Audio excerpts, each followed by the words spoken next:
So far, 4 have hatched. 1, 2, 3, 4. 4 are hatching. These 2, I don't know. One is the dud. That's what we got going on right now.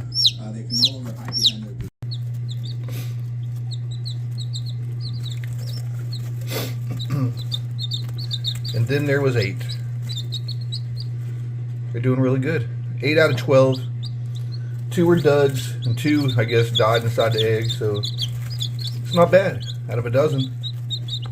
$3 a dozen eggs, I get 8 chickens out of the deal.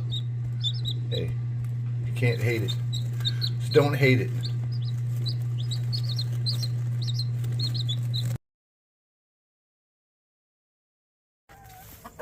The Claiborne hen over here. Claiborne hen? Her.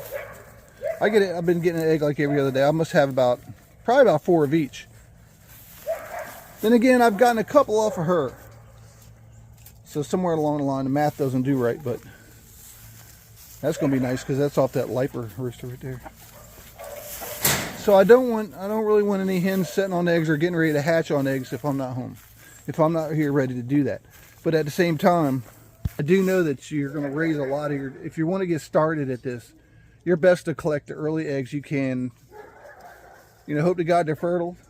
And if they are, go ahead and incubate them suckers. Because the more of an advantage you can get on getting some birds going, the better. My first year raising stags, I raised a bunch. And I did that by mostly incubating. I had 2 little giant incubators. And I started a lot out of that. I did let some hens hatch and, you know, stuff. I had some things going on the side, but mostly I did a lot of eggs. I did a lot of eggs. And I had them separated with, I made some wire walls in there, I built a wall in there with some wire and separated like 4 different spots so I could put each type of bird, you know, in each one, the eggs from into each section. And that way when they hatched, I was able to go ahead and toe punch them right off the get-go for what they were and how I was going to mark them and how I marked them down in my books as they were hatched. And that's the way I did all my baby chicks. And that's the way I'll do these here. I do have a toe punch still.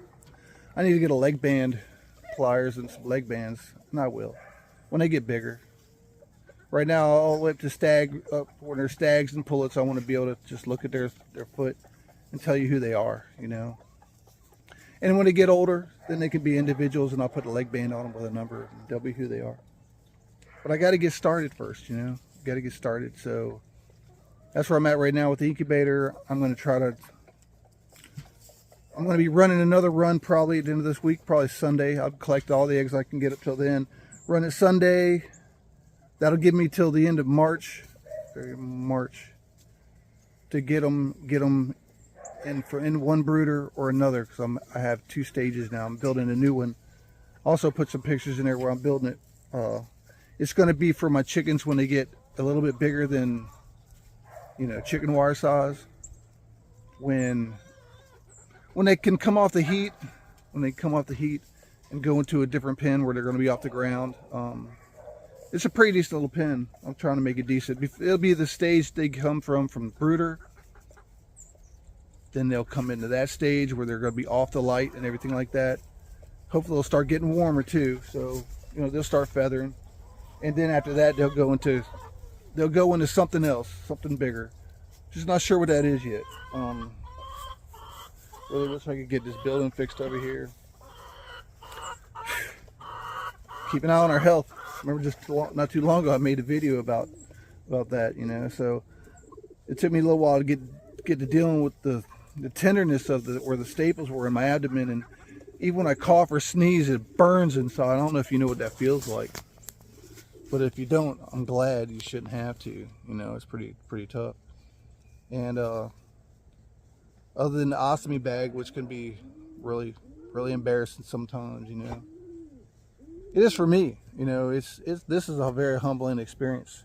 If you never knew, and you go through a health problems like this, and you got to rely on other people, it beats your manhood up a little bit, you know. Luckily he's not that big anyway, so it can't take a lot of beating.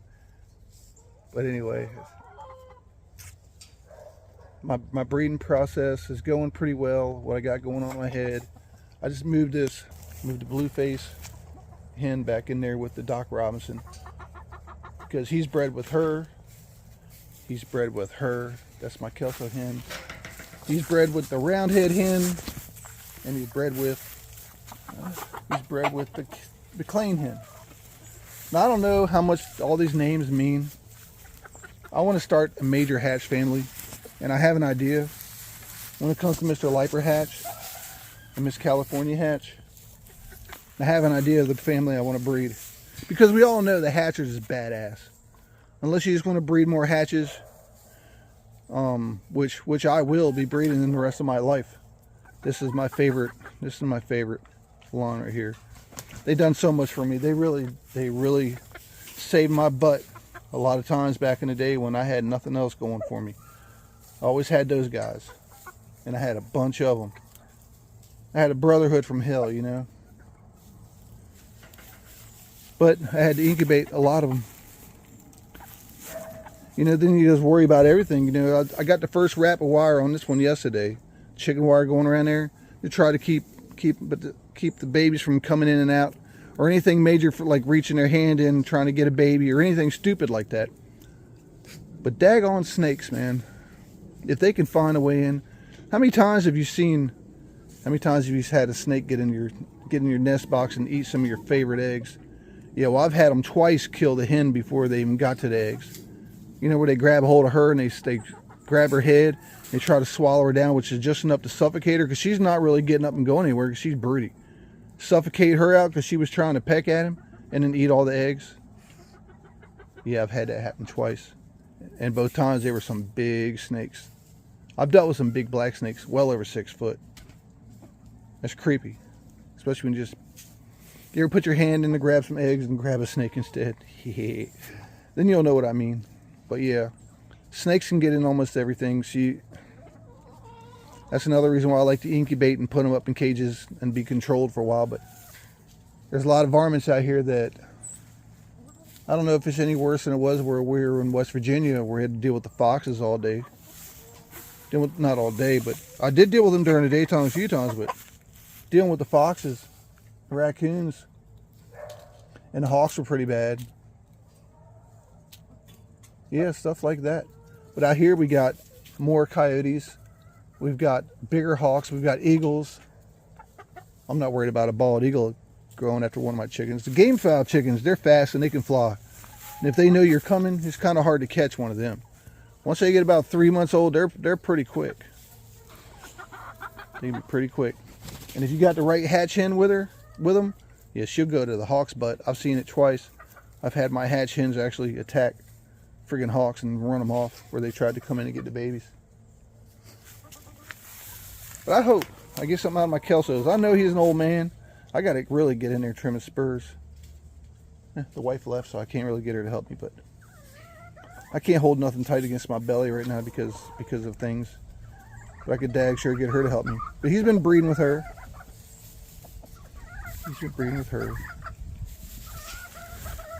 He's been breeding this Pakistani Asil. I want to breed him over one of my hens. I was thinking about that roundhead hen over there, because she's almost the same color combination as this hen right here. A little lighter, but she's got the same pattern going on. So we threw her underneath that Asil. That usually tells me there's a hawk in the area, doesn't it? Hear that sound? Yep. Something startled them. They do a lot of that when there's a hawk around. Or anything, but they're done. It's the dogs.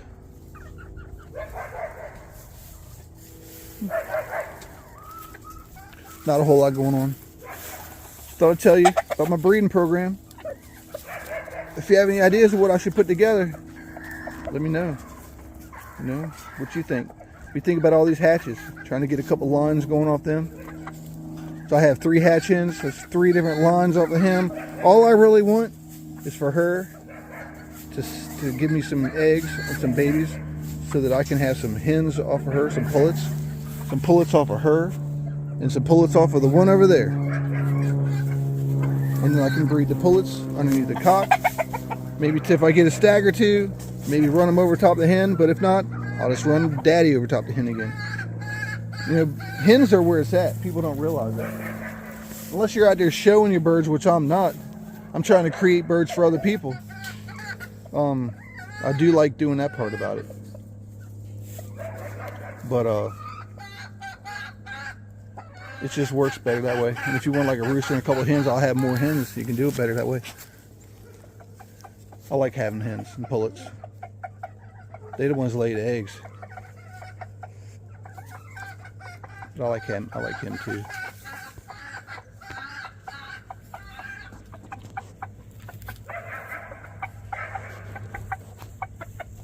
I'll sum it up with that.